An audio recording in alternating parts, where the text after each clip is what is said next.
Une vidéo qui va paraître un peu hachée. Honnêtement, je reviens de vacances, je suis fatiguée là, j'arrive pas à réfléchir. Normalement j'ai envie de retourner en vacances, mais il faut que je travaille pour avoir des vacances, donc voilà.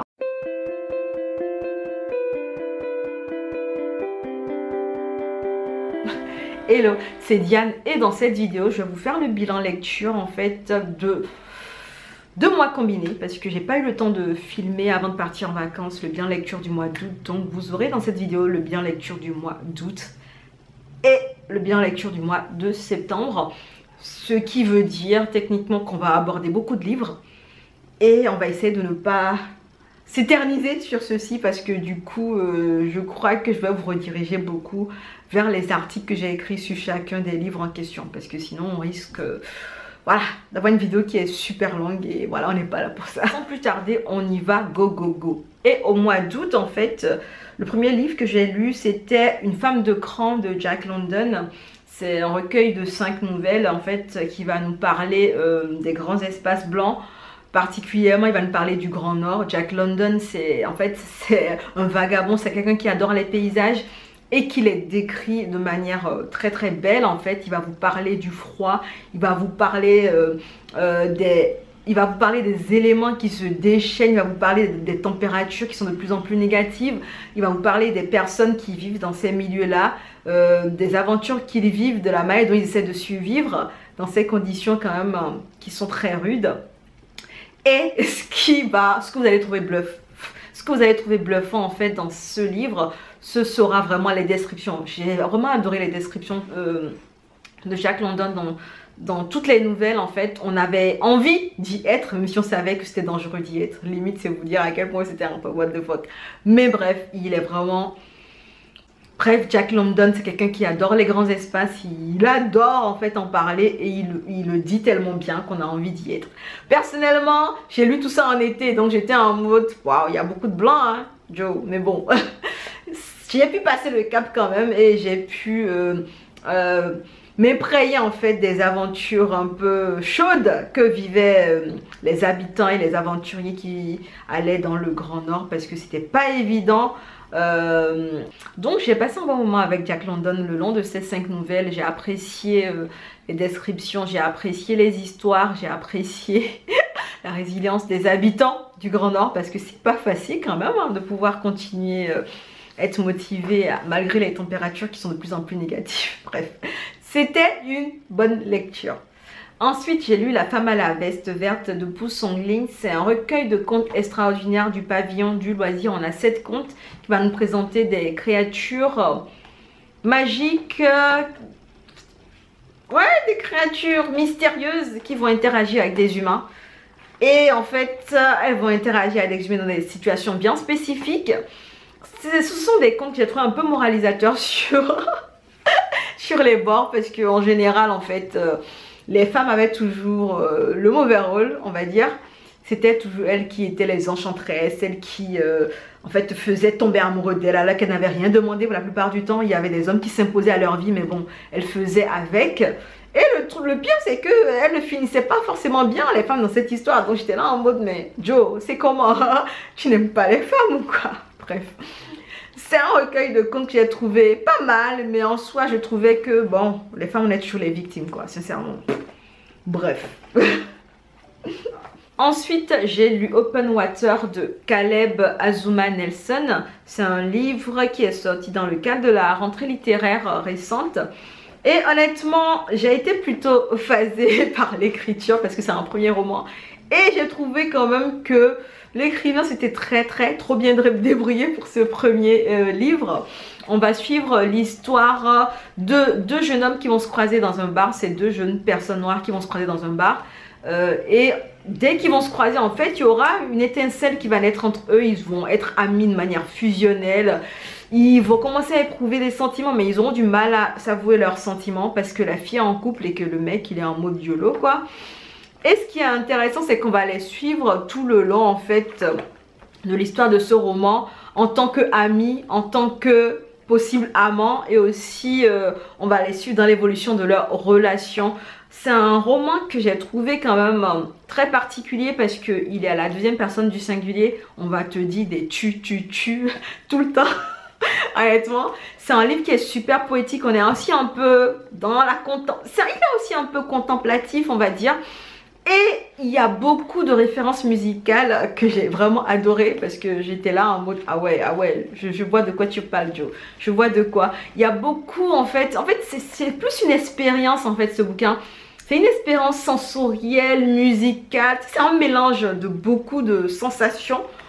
Et j'aimerais quand même dire que j'en ai beaucoup parlé sur mon Insta et sur le site, donc je vais vous inviter à aller voir la revue. Ça fait un moment que je l'ai lu, donc j'ai un peu oublié. C'est un roman qui va aborder aussi les violences policières. Ça va aborder aussi le traumatisme d'un jeune noir par rapport aux violences policières.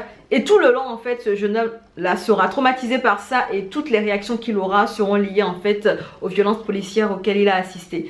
Donc on va vraiment parler du fait d'être noir à Londres, du fait d'être un homme tout simplement parce que être un homme aussi vient avec ses devoirs.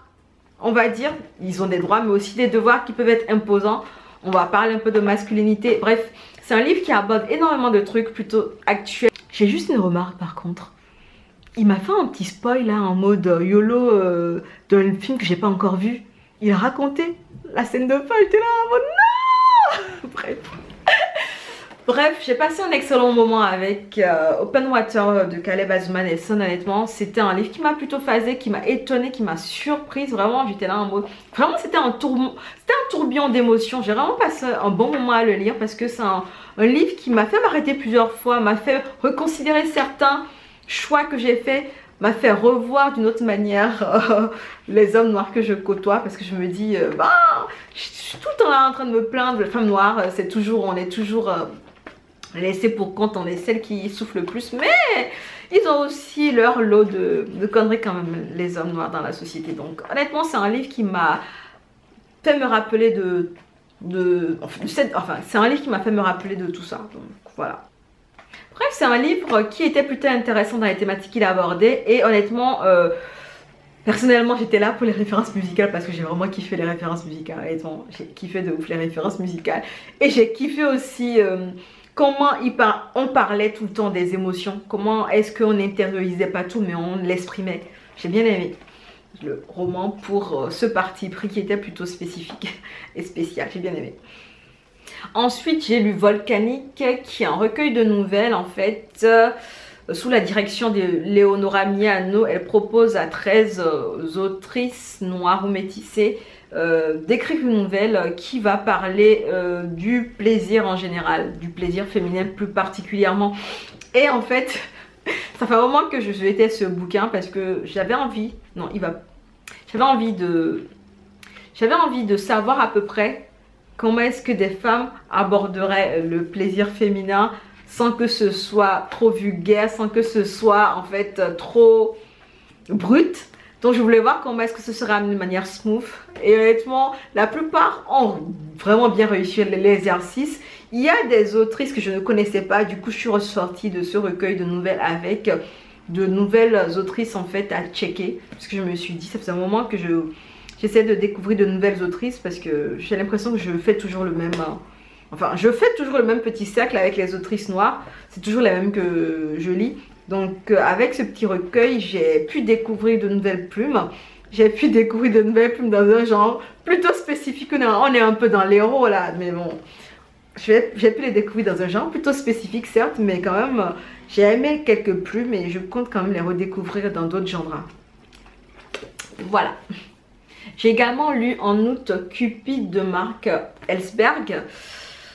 Comment vous dire? C'est la première fois que je lis un thriller scientifique en fait. C'est un monde de papier qui nous a mis dans cette histoire. Bref, elle nous fait découvrir un thriller scientifique par un auteur qui est connu pour le genre.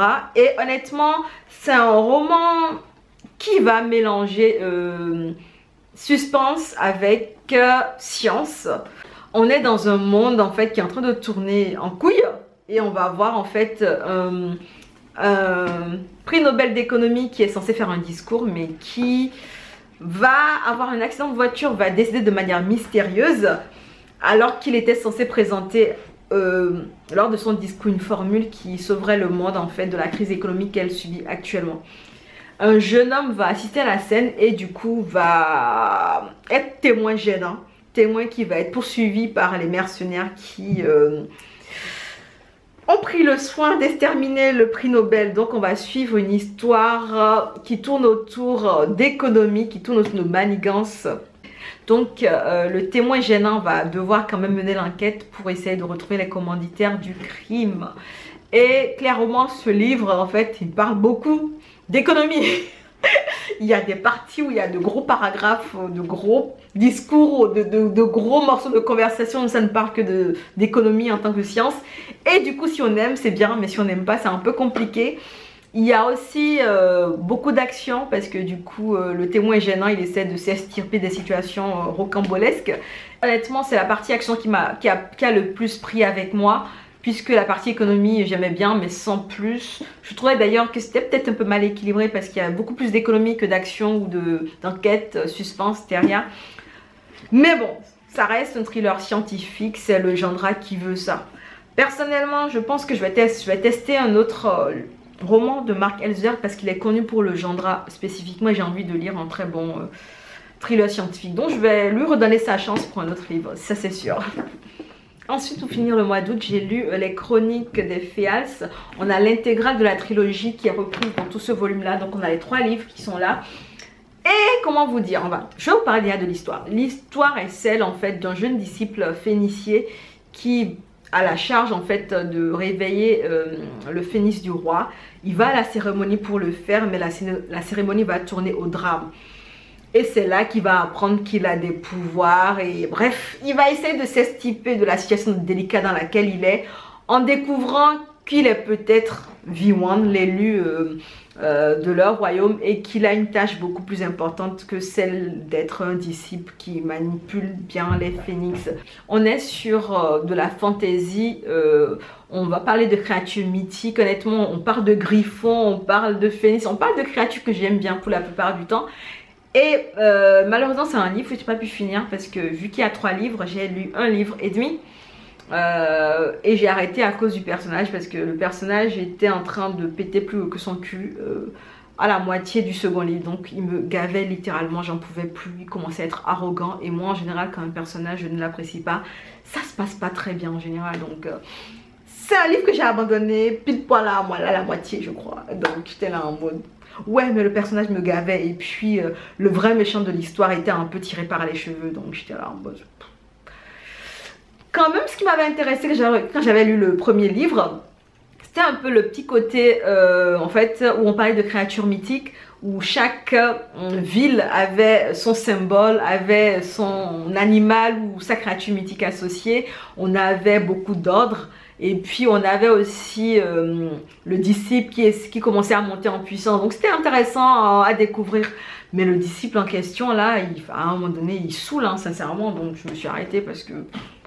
Voilà. Bref, passons au mois de septembre. En septembre, j'ai lu Les Impatiences de Djali Amadou Amal.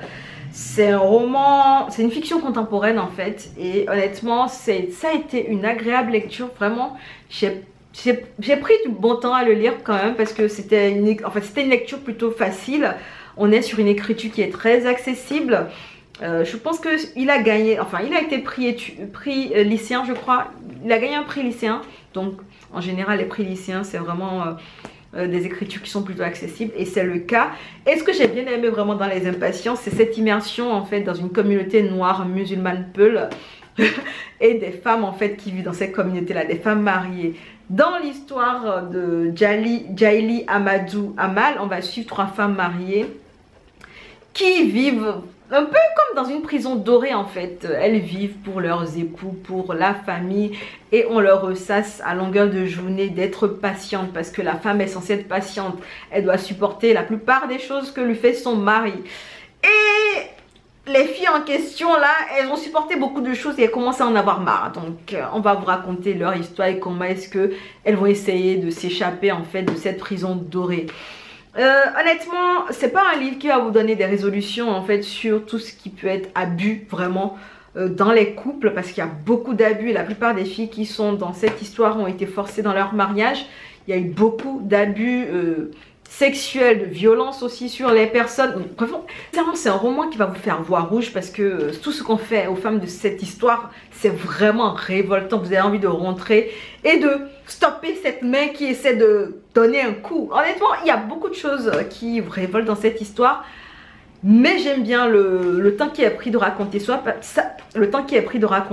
parce que j'ai vu qu'elle disait que c'était inspiré de faits réels quand même. Donc je trouve que c'est bien que quand même que la parole se libère par rapport aux violences conjugales, par rapport aux communautés qui sont vraiment un peu limite en autarcie. Donc honnêtement, j'aime bien que la parole soit libérée par rapport à ça. Et j'ai apprécié ce roman pour ce qu'il essaie de nous dire sur les communautés musulmane Peul, bien que la parole se libère. Donc honnêtement, j'ai pris du plaisir à lire ça, j'ai bouillonné, j'avais envie de taper sur pas mal de choses, j'avais envie de faire beaucoup de choses parce que je voyais rouge la plupart du temps. Mais j'aime bien le fait qu'elle nous raconte cette histoire là, parce que sans avoir lu, j'aurais pas su que ça pouvait se passer dans les communautés musulmanes Peul par exemple. Donc voilà.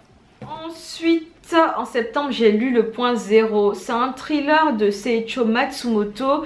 Et ce qui est drôle dans ce roman, c'est que honnêtement, c'est l'ambiance générale que j'ai le plus kiffé. En fait, on va suivre un couple fraîchement marié. C'est-à-dire que c'est un couple de deux personnes qui ne se connaissent pas. Ils se sont rencontrés via un entremetteur, ils se sont mariés. Et quelques jours après le mariage, ils veulent s'installer ensemble. Mais le mari qui vient d'être muté à Tokyo décide de retourner dans la ville d'origine où il était, histoire de récupérer ses dossiers, de faire la passation à son collègue de la ville en question. Le mari prend le train, va dans la ville et après on ne le revoit plus. La jeune mariée commence à s'inquiéter au bout de quelques jours quand même parce que son mari ne revient pas. Et elle va mener l'enquête pour essayer de découvrir où est passé son mari. Bref, c'est une enquête pour retrouver un disparu dans le Tokyo des années 1940-1950. Dans un Tokyo où les communications ne sont pas développées, donc tout est étiré. L'intrigue prend du temps à se mettre en place. L'investigation prend du temps parce que on n'a pas de téléphone portable. Il faut appeler les fixes. Et pour joindre les personnes, parfois tu es obligé de prendre les trains pour aller les voir. Bref, c'est une histoire qui est dans une ambiance vraiment qui prend le temps de s'installer. Tout est étiré. Vous prenez votre temps. Et puis finalement, le dénouement vous laisse un peu perplexe parce que vous vous dites ah c'était ça. Je m'attendais pas forcément à ce dénouement là. En fait je devinais à peu près qui était le mastermind derrière le truc, mais la manière dont ça a été présenté, je m'y attendais peut-être pas forcément. Et apparemment Seiichi Matsumoto est connu pour ça. En fait il va trouver des mobiles en fait qui vont se rapprocher d'une réalité vraiment très populace, on va dire. En fait il veut en fait que le mobile du crime ou le mobile des actions criminelles soit lié à un fait de société, soit a été créé à cause de quelque chose que la société aurait vécu. Et du coup honnêtement j'ai trouvé ça plutôt bien amené. C'est un livre qui n'avance pas très vite hein, donc voilà, c'est un livre dans lequel c'est un livre avec lequel il faut prendre tout son temps. Il faut pas trop non plus s'attendre à un dénouement de malade. On reste sur une intrigue un peu classique en fait. On reste sur une intrigue classique. Ce qui m'a fait beaucoup sourire et que j'ai beaucoup apprécié, ce sont les descriptions des paysages. C'était très bien fait parce qu'on parlait en fait de montagnes, on parlait de décors pendant l'hiver et j'ai bien apprécié. J'ai aimé également aussi le fait qu'on nous parle des manières à la japonaise. Tout le long en fait vous allez avoir des conversations où vraiment tout est maniéré, tout est tempéré. Tout est tempéré alors que nous on a hâte de savoir ce qui se passe au fond. Donc vraiment c'est un livre avec une ambiance particulière quand même. Et pour finir le mois de septembre, j'ai lu I Am Not Your Negro de James Baldwin et de Raoul Peck. Alors c'est un livre qui se base sur un documentaire du même nom qui va retracer l'histoire de Raoul Peck, qui va tomber sur en fait il va tomber sur un manuscrit inachevé de James Baldwin. James Baldwin, avant de décéder, essayait d'écrire une histoire sur 3 de ses amis qui ont vraiment été vraiment, qui ont vraiment lutté pour les droits civiques aux États-Unis. Ce que j'ai beaucoup apprécié, c'est que Raoul Peck se base sur les lettres, les correspondances, les notes de James Baldwin. Et on remarque quand même un peu le psyché de Baldwin, parce que à des moments donnés, il vous parle en fait de son ressenti par rapport à ses amis qui sont beaucoup plus jeunes que lui, mais qui sont des activistes et qui ont été assassinés pour la cause noble qu'elle a leur. Honnêtement, j'ai aimé le format parce que du coup, c'est des tests entrecoupés de discours, de photos, de pensées intimes. J'ai trouvé ça super intéressant. Je me dis que ce serait encore plus intéressant d'aller voir le documentaire en plus, mais j'ai pas encore vu le documentaire. Mais ce qui est sûr, c'est que j'ai passé un excellent moment en fait à essayer de comprendre en fait à quoi pensait Baldwin quand il essayait d'écrire son manuscrit inachevé. À quoi est-ce qu'il pensait quand il apprenait les nouvelles comme quoi ses amis avaient été assassinés, puisqu'ils ont tous les trois été assassinés. Hein. Non mais c'est vraiment waouh. Bref, c'est un livre que j'ai bien apprécié, j'ai kiffé. Je vais enchaîner sans doute sur le documentaire ce week-end, donc voilà. Je crois que ça conclut un peu ce que j'ai lu entre août et septembre. C'est vraiment une vidéo qui va paraître un peu hachée. Honnêtement, je reviens de vacances, je suis fatiguée là, j'arrive pas à réfléchir. Normalement j'ai envie de retourner en vacances, mais il faut que je travaille pour avoir des vacances, donc voilà. Bref, ça résume un peu les ambiances dans lesquelles j'ai baigné durant le mois d'août et de septembre. N'hésitez pas à me glisser en commentaire ce que vous avez lu durant ces 2 mois-là. Pour ma part, je crois que j'en ai fini avec cette vidéo. On se dit à bientôt dans une prochaine vidéo et en attendant, prenez soin de vous. Allez, ciao!